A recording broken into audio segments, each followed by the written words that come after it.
Hello and welcome to Season 3, Episode 15 of Conservation Conversations with BirdLife South Africa. I'm your host, Melissa Whitecross, coming to you live from Johannesburg. We want to remind all of you that our shows are recorded and available on YouTube, so if you happen to miss out because the lights go dark, you can always catch up later. And while you're there, please remember to click that subscribe button on our YouTube channel and help us grow support for our YouTube content. We're keeping our webinar a family affair tonight. Our very own Andrew Blocq will be presenting his very ambitious Avitourism project and sharing a sneak preview of the exciting GoBirding platform. But before we get to that, just a reminder, you can communicate with us using the chat and Q&A feeds in Zoom. And if you're on Facebook Live, pop your questions into that comment feed and we'll bring those through at the end of the webinar. We are on all major social media channels and you can use the hashtag Conservation Conversations to let us know what you think of the show. After tonight's show, we will have over 95 episodes up for you to enjoy. Thanks as always for the generous contributions towards our webinars, which help to keep these shows free for all to learn and enjoy. Visit our Quicket page or EFT BirdLife South Africa directly and use the reference webinars with your name. We have just 1 week left of the donations competition. As always, a big thank you to both Peter and Irene Ginn for their generous support of our show. The Ultimate Companion for Birding Southern Africa is a fantastic book, and you can give yourself a chance to win this exciting prize by donating at least 100 Rand via Quicket before the show next week. One lucky viewer will walk away with this exciting prize, but this competition is only open to our South African viewers. Last week, we launched the exciting branded winter wear from Shop for the Birds, and I'm pleased to announce that they have just brought in a range of headgear from Johnson Workwear, which includes peaks, beanies, and bucket hats. There's a whole range of colors and orders can be placed through our online shop. Bookings are open for the 2023 Kruger Bird and Wildlife Challenge taking place from 12 to 19 February 2023. And this is in partnership with Rock Jumper Birding Tours. Funds raised will be going to our white-winged flufftail conservation project. You are guaranteed to enjoy a unique approach to birding Kruger National Park on the back of a safari vehicle with world-class guides and birding experts. This is also a fully catered trip. Visit Rock Jumper Birding's website to book your spot today. Spaces are limited, so please book soon. And finally, please also take note, BirdLife South Africa's annual general meeting will take place virtually this Saturday, 28 May 2022 at 10 a.m. South African Standard Time. The link to attend this AGM will be posted in the chat box shortly, and we will be announcing some interesting events at the AGM, including the next Flock at Sea voyage. So do register to join us ASAP. But on to tonight's main event. Andrew is no stranger to Conservation Conversations, having been one of our hosts on the show since our very first season. We're not out twitching the next rarity or arranging the logistics for BirdLife's next big event. Andrew carries out his busy role as BirdLife South Africa's Avitourism project manager. Within his role, Andrew is responsible for coordinating the network of community bird guides, setting up training courses, and facilitating the BirdLife recommended program of establishments, trainers, and resources. Andrew, it's fantastic to have you sharing your work with us tonight. And we are really looking forward to hearing more about the GoBirding platform. So I'm going to hand over to you to take it away. Thank you so much, Melissa. I'm going to get myself set up this side. Hopefully you can see my slide. Just give me an affirmative, please. We can. Off you go. Great. Thanks so much. As I said at the beginning, it's a bit more nerve-wracking being on this side of the presentation tonight, actually being the presenter rather than the host, but it's great to be on the platform. I have given 2 webinars before, and most of you will know me because of my hosting along the way, but it's a great privilege and very, very exciting and nerve-wracking, as I said, to present to you the latest in BirdLife South Africa's Avitourism offerings. And I hope you'll agree with me by the end of the webinar that this could be a real game changer for Avitourism in South Africa, both for South African birders as well as birders visiting South Africa. So with that high expectation laid for myself, I'm going to prolong your agony and interest for a little bit longer and give you a little bit of extra info on the background behind why a platform like this is so important, why it's so necessary in South Africa at this point in time, and a little bit of the role that BirdLife South Africa plays in Avitourism as well. So you'll bear with me while I get through these slides. So it's worth asking the question why birds are such a successful vehicle for tourism, both domestic and inbound tourism, and as well as what is BirdLife South Africa doing to develop and support Avitourism in South Africa. BirdLife South Africa, as you all know, is a conservation organization, an NGO, and our focus is on conserving birds in their habitats. However, we have this strange role and this strange person at BirdLife South Africa, who's the Avitourism project manager. Now, why is BirdLife South Africa meddling in tourism? Well, there's a few reasons for this. The first is that tourism can be a very effective tool for conservation, giving birds in their habitats an economic value, but also giving people a greater awareness and appreciation for the natural environment through tourism. So birds are a great way for people to get into nature, eco-friendly tourism, ecotourism, if you will. And yeah, that's one of the reasons that we're involved. And the second is that we use birds as a tool to uplift people as well. So my project, the Avitourism project, is within the umbrella of the Empowering People program here at BirdLife South Africa, which, as the name says, is all about empowering people. So we use birds as a tool to do that, and then use the people once they're empowered to give back to the birds. So it's a positive reinforcement cycle. So Avitourism in South Africa is fairly well developed. South Africa is one of the best destinations worldwide to come birding, and there's a number of reasons for that. We have over 870 bird species. I think that is counting the Prince Edward Island group, but certainly mainland South Africa has over 850 species. And I'm not talking Southern Africa, I'm talking purely South Africa. And 50 of these, or 49 actually, are found nowhere else in the world apart from South Africa. And I'm including Lesotho and Swaziland in that, as they are sort of enveloped by South Africa. So if you're a world birder and you're chasing down all the species or even all the families in the world, you have to come to South Africa. It's a non-negotiable. Avitourists in South Africa, interestingly, according to a study back in 2010, which I'll reference a little bit in the next section, take longer trips, travel further and to more undervisited areas, as well as spend more than other niche tourists. So other tourists coming for, let's say, history tours or cultural tours or food tours, or food tourism, I should say. They looked at all these different niches and genres of tourism, and Avitourism came out way, way above them in all of these important demographics. So how much do they spend? How long do they stay? Where do they travel? Avitourists take trips out to places that normal tourists would never go. Which tourist would go out to Pofadder or Accommodations to see a red lark? No one else is going to those areas other than birders. So birders are a very valuable tourism demographic to South Africa. There is a strong inbound and domestic market as well. So we have both South Africans driving this in South Africa, especially over the last 3 years with COVID.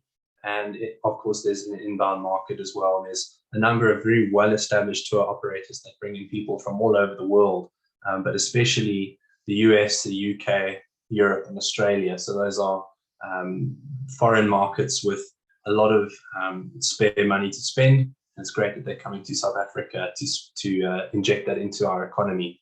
Lord knows we need it here. And then, of course, in South Africa, we have a very well-established tourism infrastructure, especially ecotourism.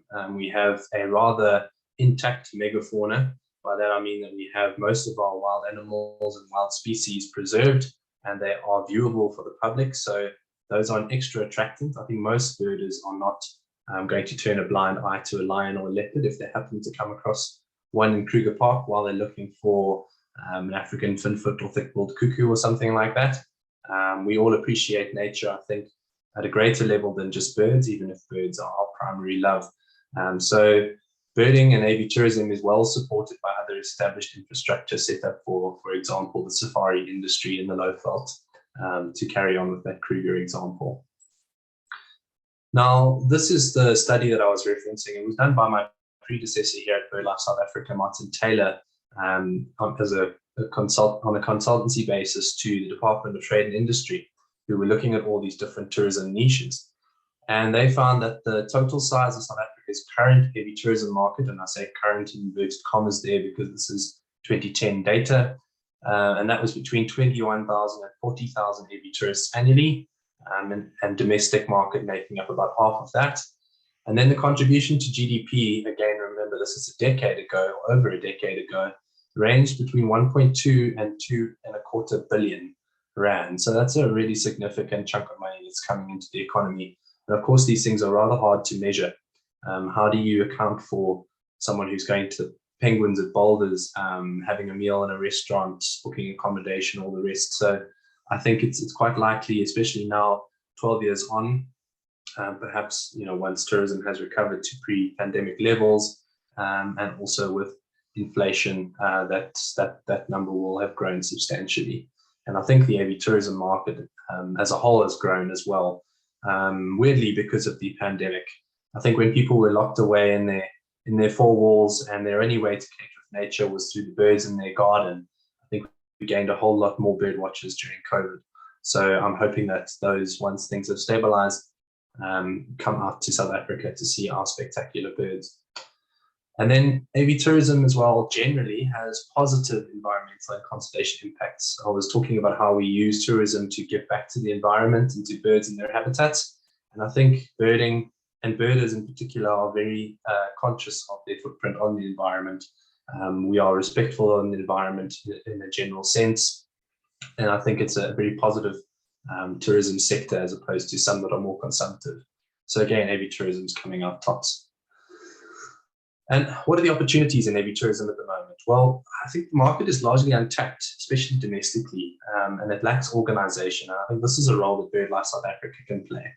As I said at the top of this talk, we're a conservation NGO. We're a not-for-profit organization. We're a public benefit organization. We're not looking to suddenly make hundreds of thousands of brands out of tourism. We're playing an intermediary role where we're looking at how can we be a catalyst for the whole economy, the whole avitourism economy. How can we link up service providers with the birding market? I think that's BirdLife South Africa's strength, and that's the role that we can play. As I mentioned, I think birding is a very fast-growing travel interest, especially post-COVID. People are now interested in birds, and people are also looking for open spaces. After the last 2 years of lockdown, people want to be outside, they want to be out in nature, they want to be in open spaces, and birding gives you that. Birding can also bring tourism, as I said, to rural and under-visited areas, which is a key mission of the South African tourism department at the moment. And as I'll get into a little bit later, avitourism can be used for local community benefit. And I think that's so important that local communities are benefiting from this tourism that's coming into their areas, and that people are moving through and contributing to those communities that are the guardians and caregivers for that environment. So what is BirdLife South Africa doing? Well, I think we're doing quite a lot. In the top right there, you heard Melissa talk about the Kruger Birding and Wildlife Challenge, which has opened up for 2023. That's an awesome opportunity for tourists coming into South Africa as well as locals. We have the African Bird Fair, which we run every year, and that's happening in late July this year, by the way. We have these webinars, and we've run various tourism series over the last 95 or so episodes. We have our shop that serves birders in South Africa. We have our magazine, which I think is one of the best nature publications on the continent. We have our South Africa Listers Club as well. And then also we have a few dedicated avitourism projects. So the first of these that many people will be familiar with is our Community Bird Guide project. And here's this lovely photograph supplied by Lisa Martis out in Limpopo. Thank you, Lisa, of Paul Nkumane, Samson Mulawutsi, and David Letswalo having a good laugh among themselves. So these are three of our Limpopo guides. And this project has been going on for about 20 years. These are three of our first guides trained, one of the early years at least. and we've trained over 200 people in that time, and we have about 50 active bird guides left. The other 150 have mostly moved on into general safari tourism, education, conservation, hospitality, etc., etc. So I've used this as a stepping stone, which to me is still a positive impact that BirdLife South Africa has made through our community bird guide courses. But 50 of them, as I say, are still active as bird guides across the country, especially the Northeast. So I think this is a great project, a great value add to local communities, and empowering people and creating jobs and an economy around tourism in these areas. So I think a really worthwhile project, and people that we like to promote here at BirdLife South Africa. And then also, as Melissa mentioned, we have our recommended accommodations, tour operators and course providers that we run. So this is a network of preferred Avitourism service providers. The accommodations, obviously birders need somewhere to stay while they're traveling. Tour operators, so who are your local guides? If it's not going to be a local community guide, it's going to be one of the professional tour operators. So we're very good friends with most of those. There's a couple of them in the audience tonight, which is great to see. It's always good to have their support.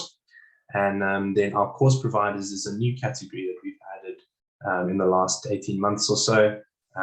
As BirdLife South Africa doesn't do many of our own courses, so we have our preferred service providers who are professionals in this environment. So it's great that we have these people that we can collaborate with, that we can promote to the birding community, and they've been vetted through an application process by BirdLife South Africa, satisfying certain criteria. So these are all service providers that should be able to cater specifically for birders. So those are some of the things that BirdLife South Africa does for tourism. But where did this idea of GoBirding come from, and what is it? So about 2 years ago, I took over this role at BirdLife South Africa. Most of you will, perhaps some of you will know that I was working on penguins for BirdLife South Africa before I became the Avitourism project manager. And when I took up this role, it was necessary for me to consult some of the industry experts, some of the thought leaders in this space, to give myself a bit of a strategy on where to go from here. So some of these names in this screenshot will be familiar to you. People like Adam Riley from Rock Jumper Birding Tours, Chris Lotz from Birding Eco Tours, Tembam Tembu, one of our senior community bird guides, Dale Forbes from Swarovski Optic, etc., etc. All people that have great insights into the Avitourism industry. And I got them all together and we discussed what should BirdLife South Africa be doing, how should we be doing it, what partnerships do we need to achieve this. And I'd just taken over the position about 2 months earlier. I inherited this rather wonderful system of what we called then the birder-friendly establishments, which are now our BirdLife South Africa recommended accommodations. We had the Community Bird Guide project. We had our birding routes, which had been launched about 10 years earlier, around 2010. And there was all this information around Avitourism, which had been sort of assembled over the years in a bit of a haphazard manner. And it was great that it was available, but it wasn't synergizing with each other. The different aspects weren't talking to each other. So what I said to the committee fairly near the end, and rather tongue-in-cheek, was I really think the way forward for Avitourism, our long-term goal here should be that we can bring all these strands together. We have all these different little projects and lines that we're working on, but they aren't speaking to each other. If I'm wanting to look at the birding routes and look at Kruger, there's no way for me to know, well, what is our nearest birder-friendly establishment in that area? I have to then go after that. I have to then click into the establishments. I have to search through Mpumalanga until I found Nelspruit. So it was a labored process.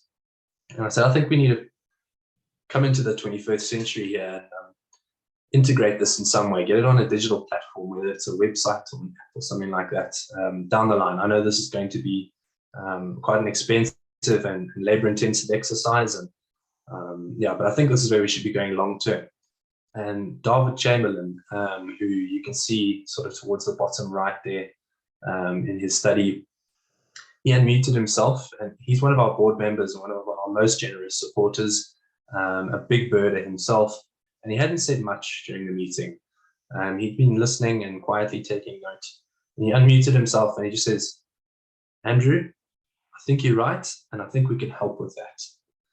And Darby is one of the directors of the Chamberlain Foundation. Many of you will be familiar with Chamberlain's hardware, and they have a foundation that they support various projects. They've supported some of BirdLife South Africa's projects in the past. And he said, "I think this is worthwhile. I can see a real benefit here, not only for BirdLife South Africa reputationally, but also for birders and also for business." And we'd just gone into the first major level 5 lockdown at that point. I think this was about June or July 2020. But Darby said, when we come out of COVID, people are going to need this kind of information to plan their trips, and this is how we're going to do it for birders in South Africa. So to Darby's credit, he supported us from that point onwards, and it's been his vision as much as mine to make this happen. So why do we need an Avitourism platform? Well, I've already spoken a bit to the need to synergize all of our different strands of Avitourism work that we do. But you may still ask the question, we've got this fantastic resource, the Southern African Bird Finder, which I'm not sure when it was launched, but it is certainly getting out of date now, which looked at all the different sites across Southern Africa and Madagascar. So it was a very ambitious undertaking, but a fantastic resource for birders. Robert's Birds app brought out this birding sites, little icon there at the bottom left of the binoculars where you can go and find different sites across South Africa, and a little bit of information here and there, but it's a little bit clunky. And there's this other book about how and where to photograph birds in Southern Africa. I'm not aware of any other books that really look at birding locations specifically, but there are some resources out there, but none of these resources use a digital platform. None of these resources use an integrated map with different information on it. So certainly the Bird Finder will deal with birding sites, but there won't be who is the local guide, who is the nearest accommodation, are they vetted by someone who knows that they can cater for birders.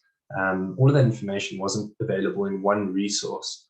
And then also, of course, especially with books, they are static. They require updating every now and again. The information goes out of date, contact details change, etc., etc. So again, a digital platform seems the logical way forward.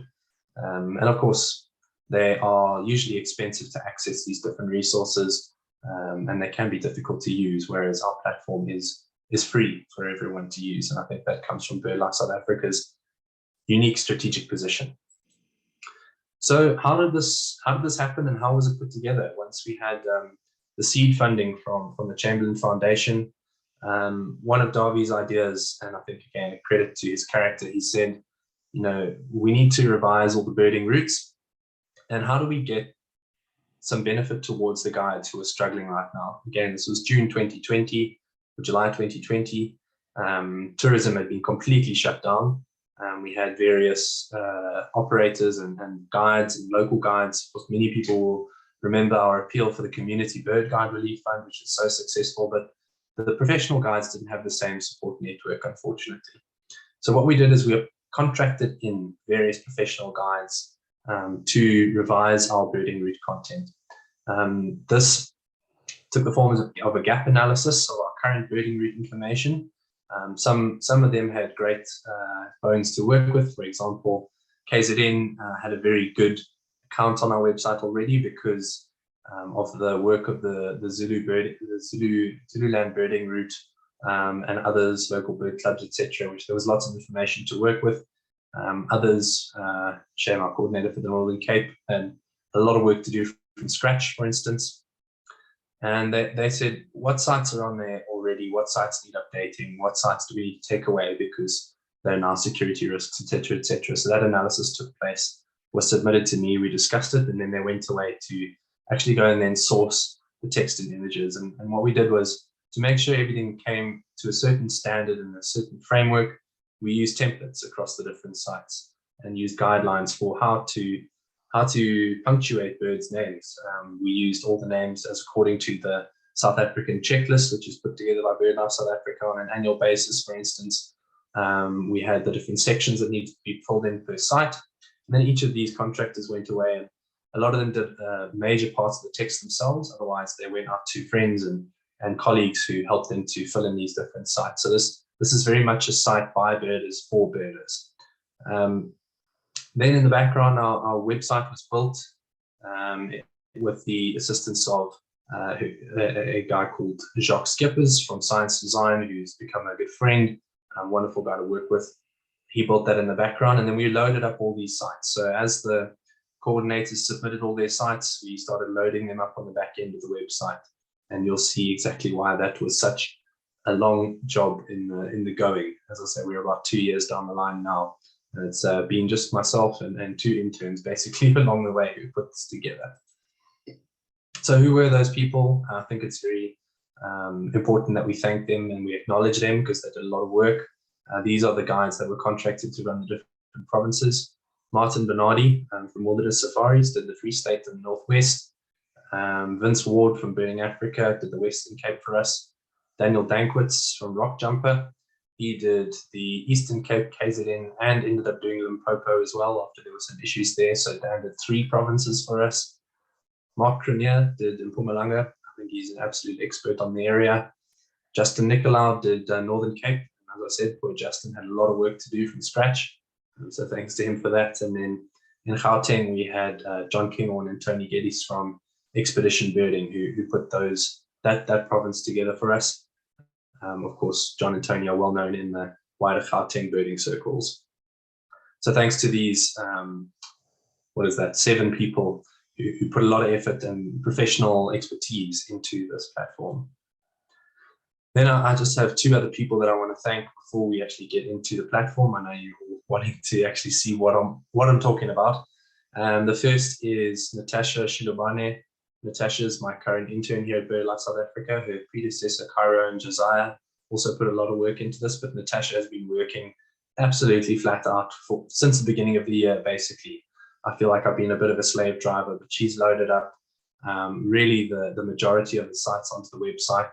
I expect she's an expert on birding in South Africa by now, after having go through all those texts. So Natasha, no pressure, but also I know you're at home watching and you've been ill for a little while. So we're all hoping you get better, and we're all very, very grateful for the effort you've put in.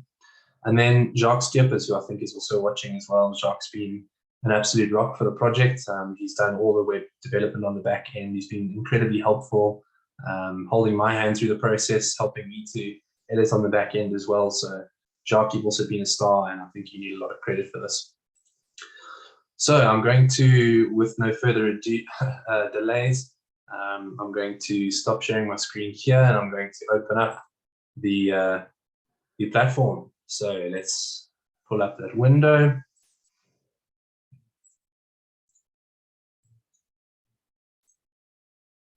And you should be able to see my screen. For the first time ever, publicly being shown is the GoBirding Platform.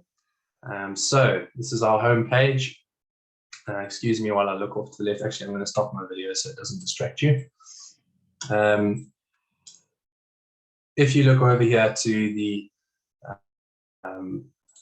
page, we have our logo here, as I showed. I think it's quite a clever little logo there that Jacques came up with our little GPS pin with the BirdLife South Africa turn. A little bit of a blurb about what the site is all about. As it says here, this is really your one-stop shop of birding information, birding sites, local guides, tour operators, accommodations, a bird blog, and more. And as we scroll down, this is the main course, essentially, our GPS integrated map. You can switch between the white map here and the satellite. I prefer the satellite. I know Jacques prefers the normal map. But on here, ladies and gentlemen, are no fewer than 503 pins with information. Each of these is connected to its own page on the website.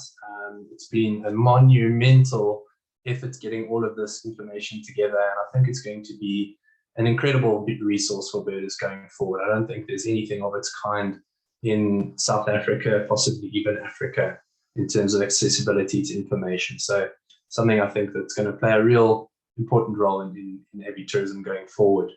So I'm going to show you how to navigate it, and I'm going to go through a mock scenario, if you will, of someone visiting South Africa for the first time, or someone from Joburg going maybe down to Cape Town for the first time, where they log onto this, they go onto the map and they say, okay, I'm going down to Cape Town here in the southwestern Cape. Where can I go birding? Well, the blue sites are your birding sites. So some of these will be familiar to you. Here's Kirstenbosch National Botanical Gardens. There's a picture here, beautiful picture by Vince Ward. A little bit of a teaser here. So situated against the eastern slopes of Table Mountain, Kirstenbosch Botanical Gardens is one of the most highly regarded botanical gardens in the world. It's one of the best spots in Cape Town to see fynbos and forest species in close proximity. So I can decide if I want to visit that site. Maybe I'm coming from Joburg for the first time and I want to go and see the penguins. So I come down here to Boulders Beach and click on the Boulders Beach pin. Again here, lovely little photograph, your teaser here, and click here for more information. And what this does is opens it up to the page for Boulders Beach. Each of the pages is named with a prefix, or I don't know what you call it here, basically describing the area in which the site is. So all the nearby sites on the Cape Peninsula will also start with Cape Peninsula. So when you open those pages, you'll know that they are related or nearby to this one. You have the logo of the different authorities involved. What are the key species that you might see at this site? So what to look out for, what are the contact details? And then this is, I think, the real bulk of the website and the work that's gone in over the last 2 years. Here's a section about the birding. So the idea behind this and the instructions to each of the coordinators was to make this as user-friendly as possible. So if I'm a birder who's never been to the site before, how do I navigate around? Where do I go to see the best things? What to look out for? What are the habitats that I should be spending time in, etc., etc. So it's meant to be as user-friendly as possible. So here, starting off, the best places to see nesting African penguins is along the main walkway bordering the colony. And here's some GPS points. Everyone uses GPS points these days. Once I finish this, if I want to know a little bit more, or I can click read more, and it tells you here a little bit extra information that maybe wasn't quite key at the top, but still interesting. So, you know, Cape cormorants regularly roost in large numbers. This is an endemic species to Southern Africa. Someone from overseas might really appreciate that information, etc., etc. So we're going all the way down here, even the thickets along the walkways as described. About the birding site as well, some more general information, where it's located, any other nearby attractions, a little bit of history. So many people might not know that the first pair of penguins nested at Boulders Beach in 1985. So it's actually a fairly recently established colony. So yes, other information as well at the bottom here. So what are the entry fees? Do wildcards, are wildcards valid? Is it wheelchair accessible? What are the accommodations nearby? Who are some of the local guides that have been vetted by BirdLife South Africa, and who prepared the text? So Joel Radu from Birding Africa prepared this text for us. So that is an example of a birding site on our website, and there's over 400 of these, about another 50 guides and about 60 accommodations. So over 500 pins on that map, as I said. So let's go back to the map. We've decided, okay, we're going to go to Boulders Beach. Where should we stay? Well, this green pin here indicates an accommodation. So we're going to click on that, and it says Avian Leisure Apartments. Avian Leisure self-catering apartments are in a magnificent situation on the mountain right above the Boulders Beach Penguin Colony. Sounds fantastic, looks fantastic. Click here for more information. And it loads up our site on the back end of Avian Leisure's accommodation. Here's their logo. Here's a bit of a blurb about them. What are their contact details? And a few more photographs as well. So that's essentially how the functionality of the site works. That's an example from the Cape. You'll see there's all these different sites here. Pelagic birding in Cape Town, Hart Bay, Strandfontein Sewage Works, Rondaflay Nature Reserve, Cape of Good Hope, Rietvlei and Taka Island. So really comprehensive. I think our guys have done a great job of populating this whole site. Then another situation, perhaps you're a South African birder, but you're absolutely dying to see a bronze-ear pigeon, eastern bronze-ear pigeon, and you know the best place to see that is in Lindsay. So we're going to go back up here. We're going to type in Lindsay at the top, and as we do that, our search is limited down to these options here.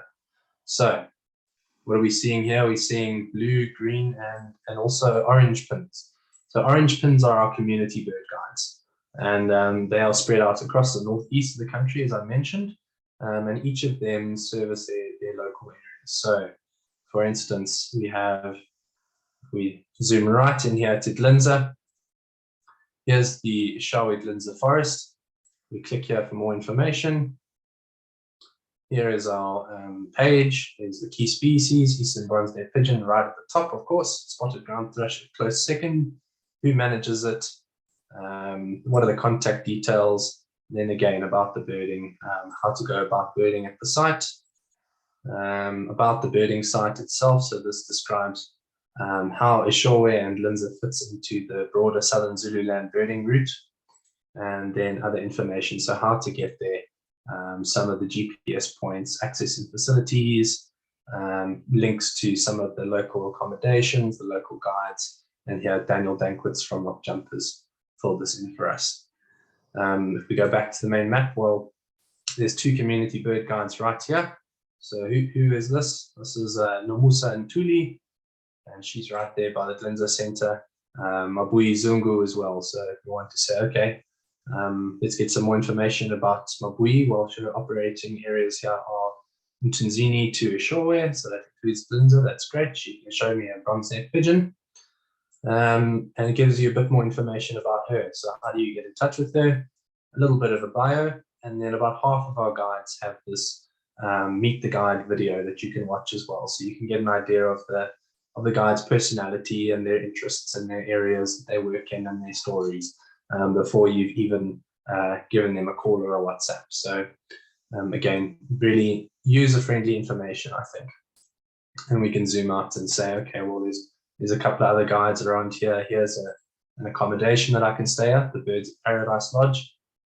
It's a backmarket guest house, offers a secluded environment, etc., etc., etc. And you can click through to their profile. You get the idea. So this is how this whole site is set up. I was searching Glinza there. If I click reset, it'll bring back all the pins. So that's how we do it. Perhaps you are going to Southern Kruger. You know that it's in Mpumalanga province. You can select the birding sites here in the drop down as opposed to accommodations or tour operators. You can then scroll down to wherever you want in Mpumalanga, and that'll limit your site to just the Mpumalanga sites. So we go in here we click reset again, it'll bring back all the accommodations, the community guides. Perhaps we're down in the south of Kruger, Bergendal Camp. Nice photograph there, click through to the site, etc., etc. Same information, same template, all very user-friendly. And where might I be able to stay? Well, there's a spot. If you don't want to stay in Bergendal Camp itself, well, then there's Kombaku River Lodge just down the way. So essentially, that's how you use the website, and this is obviously the meat of it, this integrated map. However, there's a few other pages that you can see at the top. We have an About Us section. This just gives you a little bit of history of, well, I guess an introduction to BirdLife South Africa. I'm assuming that many people from overseas may not be familiar with us, of course. So a little bit of history here, and here acknowledging that generous donation from the Chamberlain Foundation that made this possible. And you can link to our website there. There's a news tab here. This is going to be used for basically blog posts, announcements, upcoming events that birders might be interested in, etc. So we've got a few articles up here just to kick us off. We've got some links to our birding in national parks webinars, which we held last year. So a bit of an introduction to the Sandparks network, which is very valuable for birders who are going to be here on a safari holiday, for instance, or visiting one of our national parks. A link to our major cities webinar series that we're running this year. So we'll update this as we have more. We've had Cape Town, Joburg and Pretoria, and Polokwane and Tsenin. An introduction to who are BirdLife South Africa's community bird guides, what are the BirdLife South Africa recommended accommodations, and then there'll be, I think, a series of posts that'll be interesting to birders in general. So how to choose binoculars, what are the birding apps and books available for South Africa, etc., etc. And I think maybe some guest posts would be a nice idea. So I don't know if Trevor Hardecker is logged in, but perhaps Trevor could give us an article on what to do when you find a rare bird or something like that, and it'll go up on our news here. Then we also have links here. This just links away to our South Africa Listers Club. For those of you who are not familiar with our Listers Club, this is a country listers club. It's the only country listers club for South Africa, not Southern Africa. Anyone that's seen more than 300 species in the country can join by just clicking the submit your total and filling in an online form with your name, your hometown, and your total. Literally, that's it. And then here is the leaderboard. So you can search yourself on the leaderboard as well, find out where you are compared to your friends here. So here's me a fair way ahead of my dad. I didn't do that on purpose, Dad, I promise. Then if we go back to GoBirding, that's the South Africa Listers Club, which links away. We have a wonderful shop, and Melissa was talking about all the various new releases that we have on our shop, so you can go directly to our shop from there.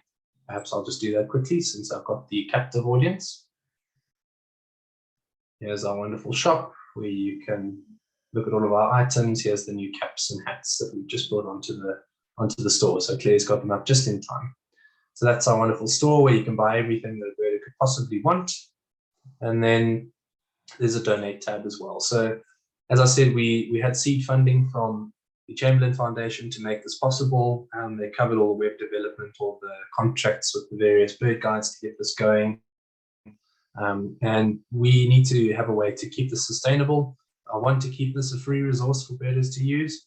But the only way that we can fund this is through the accommodation subscriptions as well as donations. So I think if anyone feels that they are benefiting off the back of the site and want to give back, that option is always there through the donate tab. Just make sure to use your name and GoBirding as a reference if you're using our bank details to do that.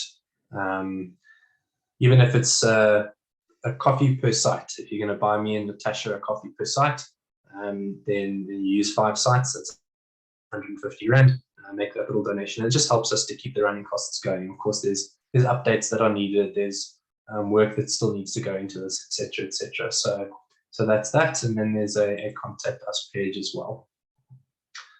So that is the GoBirding platform. I think it's going to be quite a lot of fun for people to explore. I haven't given away the link of how to use it yet because I wanted to make sure that the site would work live while I was playing around. We don't know yet what this is going to do to our server. We have hundreds of birders on the site at the same time. But if you would like to go and play around, the address is gobirding.birdlife.org.za. So our regular website, birdlife.org.za, but just throw a GoBirding at the beginning and you'll land yourself there. Alternatively, you can just go to gobirding.coza.co.za and that'll also redirect you to where you need to be. So I will just preface this and say that this is a soft launch. This is a usable product. It's not a perfect product. I'm trying not to beat myself up too much because I think we have achieved an incredible amount. But certainly a lot of these sites are missing photographs. Perhaps let's go into the Khalakari here and I'll show you what the sites look like without photographs. There is a placeholder here that we've put in, and it's a request to everyone. If you have photographs of the various sites, please do submit these to us. They need to be in this landscape mode, please. We can't use portrait photographs on the website as it is in the framework, but you can just send this directly to me. So that's my email on screen now, and Melissa, maybe you can pop that in the chat box for us. We are wanting to collect photographs for all of the sites, if possible. Some of these just haven't been loaded up yet. We had a few late submissions of photographs. So Kalahari, for instance, or Khalakari, we actually are covered. We do have a photograph of that site. It's a bad example, but certainly some of the smaller sites. If you are visiting them, please do just take a snap, even if it's with your cell phone. And just to note that we really want pictures of, as I showed you in Cape Town for these sites, we want scenic photographs. We want photographs of important habitats. We want photographs of gates and entrances, etc., etc. We can have photographs of birds anywhere, all over the internet, but I think the most user-friendly thing for birders is to know that they're in the right place. And I think the photographs of that really help, and to demonstrate the habitats that people should be looking out into. So bird photographs we aren't really looking for. It's more the on-site in situ photographs. So I'm just going to stop sharing my screen. I have one more slide to get through before we open it up for questions. I'm sure there's no one listening anymore and you're all playing around on the map by now. But if you're not, I'm just going to stop my share and share my last slide, which is coming up. So here we go. Where to from here? Well, here's my web address if you've got any suggestions, but really we're wanting to list new accommodations. I think as you go through the map, you'll realize that there's a hell of a lot of birding sites and not really the required number of accommodations to match. I think once people see the site and realize the value of being integrated into this map and listed as a BirdLife South Africa recommended accommodation, being there with people on the interface, it'll be of massive value to accommodation. So we do want to list those. So if you are managing an accommodation, or if you have some favorites that you use on a consistent basis when you go out on birding trips, please do let them know that they can apply. Probably the easiest is to contact me. Otherwise, they can look up BirdLife South Africa's recommended accommodations. It's underneath our GoBirding drop-down tab on our main website. But again, my email address is right there. As I said, we'd love to source photographs for all the sites. So if there's a site up there that's listed and you have a photograph and there's a blank space, please do get in touch. We want to list new sites. I think we've done incredibly well to have 400 sites up on there, but I think there's actually still some sites missing that could be added. They need to offer something. We don't want just every single lodge and nature reserve to be on there. I think that they should be a significant birding site, but I certainly think we can even add to our extensive network. Who knows, perhaps even get it over 500 sites in South Africa. It would be an incredible resource for birders. As I said, some guest articles. We'd love some suggestions from you, what you'd like to know, what you'd like to hear from people in the birding world, what information would be useful. Get the word out now that we have our sites live. Like I said, it's a work in progress. I think it's a workable product by now. Get the word out there, share this with your friends, use it. Please let me know if there's things that need changing. There's bound to be spelling mistakes, GPS coordinate slip-ups. I hope there's not too many of those, but there's bound to be things that are missing or should be added, etc., etc. So we need to crowdsource all of that endeavor, please. Please let me know if there's anything. And then the last one is just to get out there and use the resource. That's what it's made for. So get out there and go birding. Thanks, everyone. That's my presentation on GoBirding. Melissa, I'm going to hand it over to you. I'll probably just navigate back to the home site so I can reference anything if there are questions.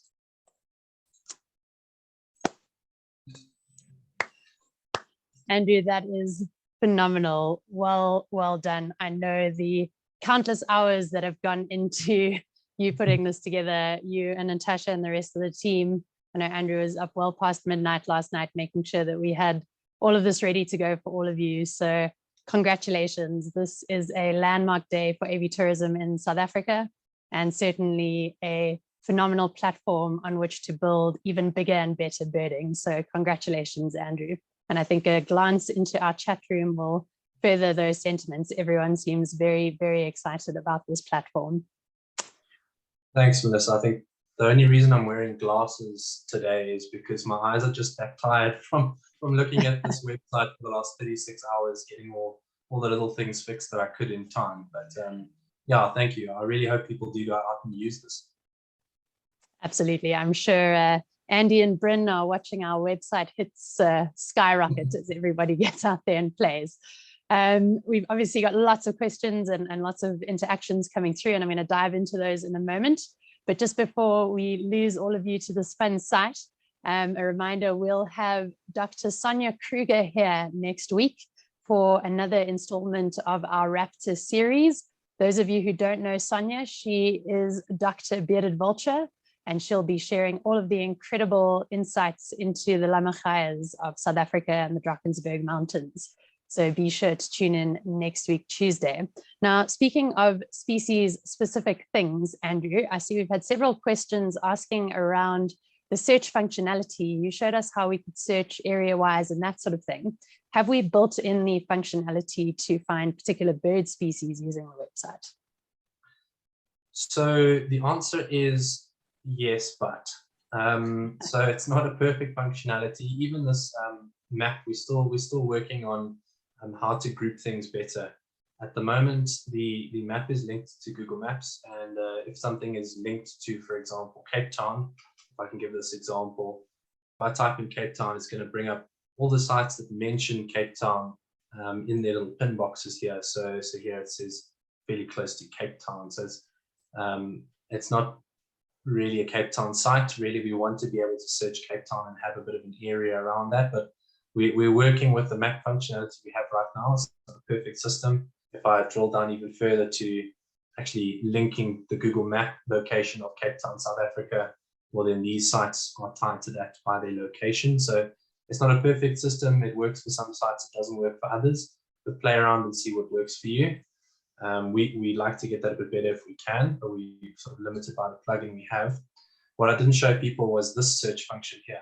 So this little icon here above the sugar bird, if we click that and we search, for instance, finfoot,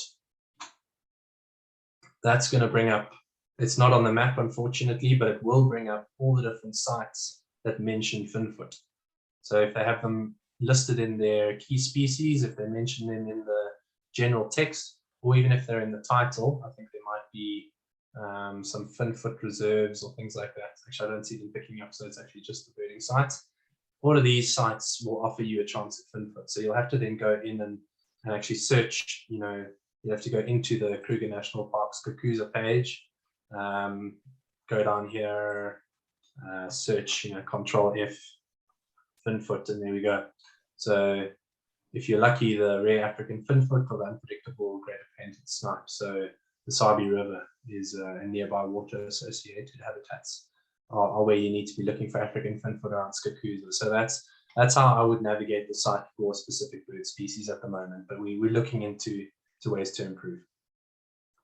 Absolutely, and possibly a way for our science and innovation program to get on board with this. We are developing some amazing habitat suitability models, and maybe there's a way we can link into those and find the geographic locations of those species specific areas for our birders. I think something, Melissa, if I could just butt in, I think one of the things we'd like to do going forward is try and, where there are checklists for sites, also attach those as PDFs on the site pages. So if anyone has checklists for different sites, whether it's national parks, whether it's local reserves, places like Kirstenbosch, for instance, please let us know so we can just pop those on. It's probably easiest to do as a PDF that's downloadable, or an Excel sheet or something like that. So that would help us to track species as well. Definitely, yeah. And I think I was also just going to follow on with that, not only science and innovation benefiting there, but with our important bird areas network and soon to be key biodiversity areas network. I think this platform is going to be another great way to drive people towards these important sites where we are investing so heavily in conserving our birds and encouraging them to report the species they are seeing where they go and helping us keep tabs on what's going on there. So well done, Andrew. But I see Jesselina, one of your ex-birding colleagues from Champions of the Flyway, has popped into the questions, and she's asking if you wouldn't mind just reminding us once again those different pin colors, what they mean, please. Hi there, Jess. Nice to hear from you again. The blue pins, which are the predominant ones, are obviously the birding sites.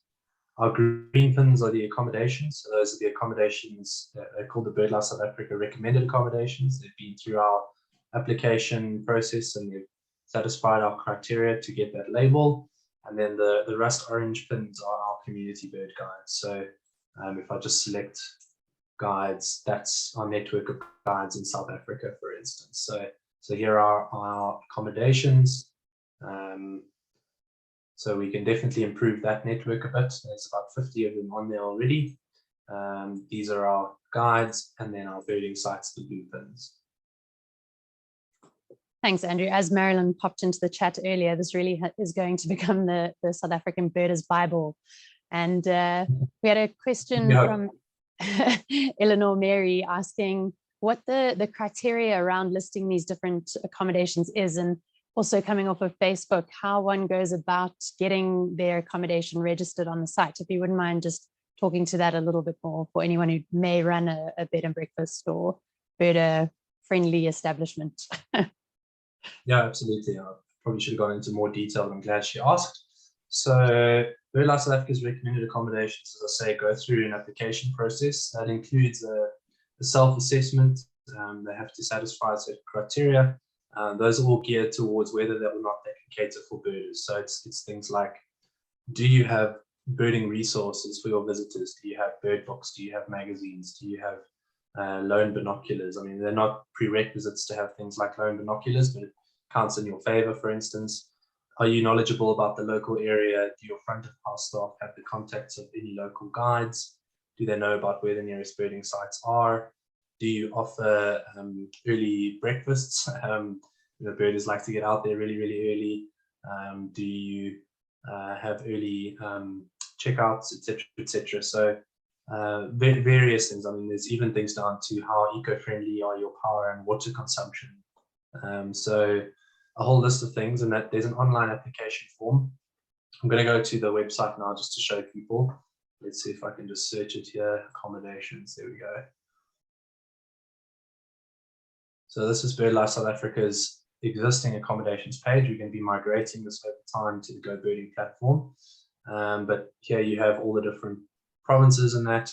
As I say, this is how it was done, not very integrated with the rest of our information. But if you read here, there's a bit of a blurb about what are the accommodations, how do you satisfy those criteria, and then here is the online application form. So either send them to this site, which is if you go to our GoBirding tab and you go to accommodations, that's how you find it.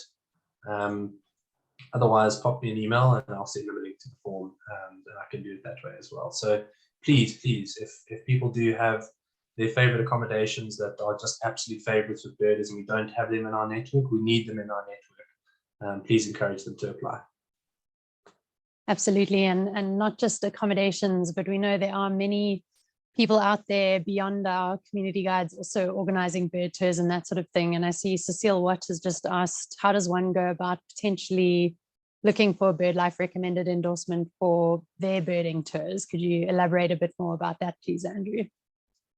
Absolutely. So again, we're going to go to our GoBirding tab here on our main website. This is birdlife.org.za. We're going to go to recommended tour operators. We're going to load this up. And same thing here. We have our recommended logo, a bit of a blurb about what makes a tour operator.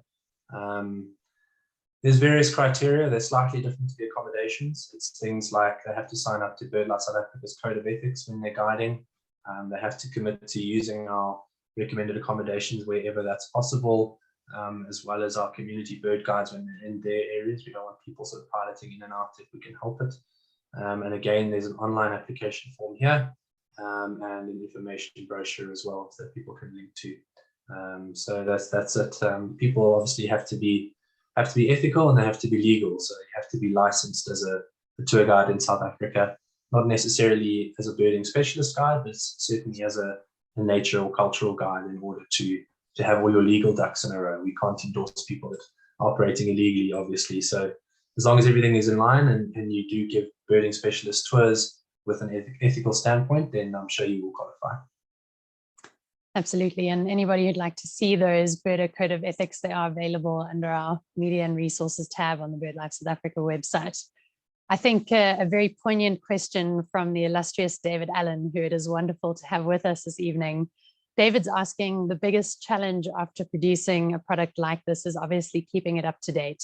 What are your thoughts around logistics, continually changing, keeping up the capacity to support this site?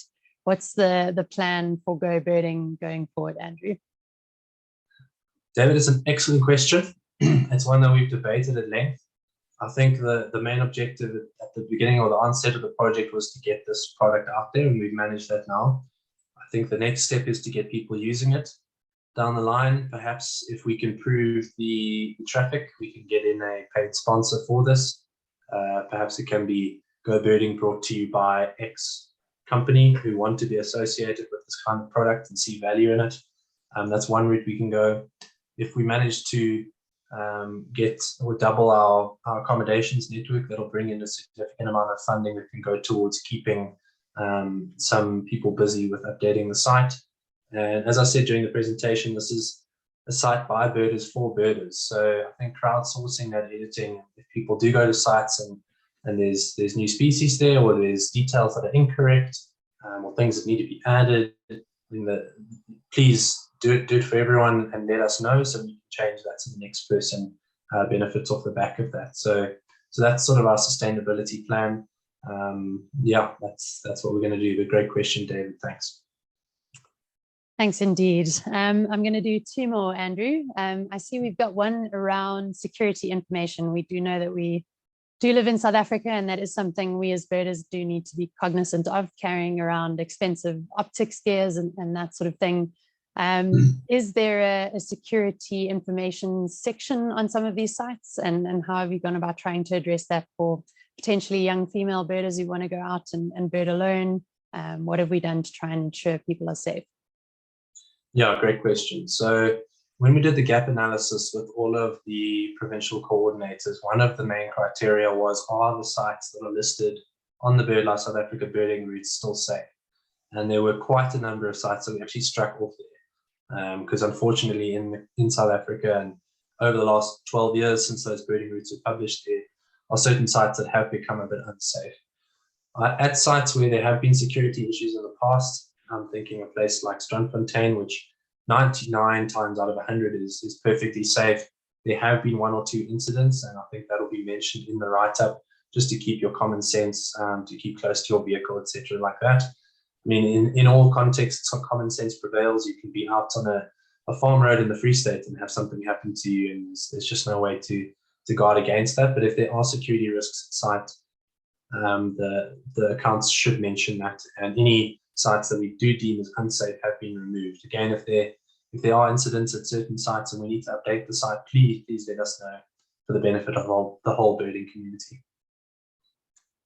Absolutely. Thanks, Andrew. And that's great to see that it has been addressed. I think our final question of the night, and I'd love you to weigh in on this, Andrew, but I'll have a first stab at it, as it is something we've been dealing with quite a bit at BirdLife and debating at length. Alistair Stalker has asked us, birding and Avitourism are highly intensive carbon producing activities. And of course, BirdLife is doing a lot of work around preserving our habitats and expanding protected areas. But have we given any thought around carbon sequestration projects? And Alistair, I am pleased to say that yes, we have. We've actually been engaging numerous different partners around this particular issue, and we are looking into opportunities. But obviously, with eyes wide open, it is a very complex field, but it is certainly something on our radar, and we are looking for ways to address it and also ensure that we are finding sustainable finance. But Andrew, from the Avitourism perspective, would you like to add anything to that? Yeah, so it's the issue of our age, I think, and it's something that we've been talking about more and more. I actually was on a call the other day with one of the senior advisors to BirdLife International, and he brought this up as an issue. I've been talking to some of the leading tour operators in South Africa and globally about this issue. It's something that they're looking into, and they're finding their own projects that they can offset their emissions with. And I think there's a real opportunity here to set an industry standard. And I think BirdLife South Africa potentially has a big role to play in that. I think we have some projects that could really benefit off the back of it, and give people that peace of mind that they aren't harming the environment that's giving them all this enjoyment in the first place. I think as birders, we need to be cognizant of that impact, and take that into account. I think another creative way of offsetting your footprint, of your travel footprint, is to support local communities when you are out there birding. These are the people who are keeping the land in the state that it is, rather than changing it to another land use type. And then also, if you have BirdLife SA, when you visit a site, for instance, keep a list and submit it to the South African Bird Atlas project, so we can use that data for conservation. It's just a a creative way to offset your costs of being there, your environmental costs, is to help preserve that environment through citizen science as well. So it's another option to consider. Great question, Alistair. Great question indeed. I think we are going to leave it there. Andrew, lots of interesting feedback for you in the chat room and on the question space. I'm going to just share our closing slides while I do the wrap up. Thank you so much for the incredible work that you guys have put together on this platform. I think it is only going to grow from strength to strength, and a massive well done to you. Any closing sentiments before we finish up tonight, Andrew? Firstly, just to remind everyone the web address, it's gobirding.birdlife.org.za. And then lastly, just to say that I absolutely cannot take all the plaudits for this. There were, as I say, 7 coordinators that sourced all the material. There's all those people that gave material to them. They must number, somewhere towards 60 volunteers who've given photographs and information, and then also Natasha and Kyrone, my 2 interns who've worked on this, as well as Jacques Skeppers from Science Design, has done an incredible job on the back end, and it's been a real pleasure to work with. So it's been a real team effort. And yeah, last closing comment is just please use it, and let us know what you think. Let us know what needs improving, what sites need revisions, what site needs to be added, which accommodations we can approach to become part of our network, etc., etc. Let's help this grow. Absolutely. Congratulations, Andrew. We'll be back next week, everybody. Dr. Sonia Kruger will be with us talking bearded vultures, and we are certainly very excited to hear what she has to say. A massive thank you to all of you for tuning in yet again. Stay safe out there, stay warm if you are in South Africa, and keep safe wherever else you find yourself in the world. But most of all, keep your eyes on the skies, keep enjoying those birds, and we will see you back here, same time, same place, next week, Tuesday. Good night, everybody, and don't forget to do the post-webinar survey where you can give Andrew some more feedback on the platform. Good night, everyone.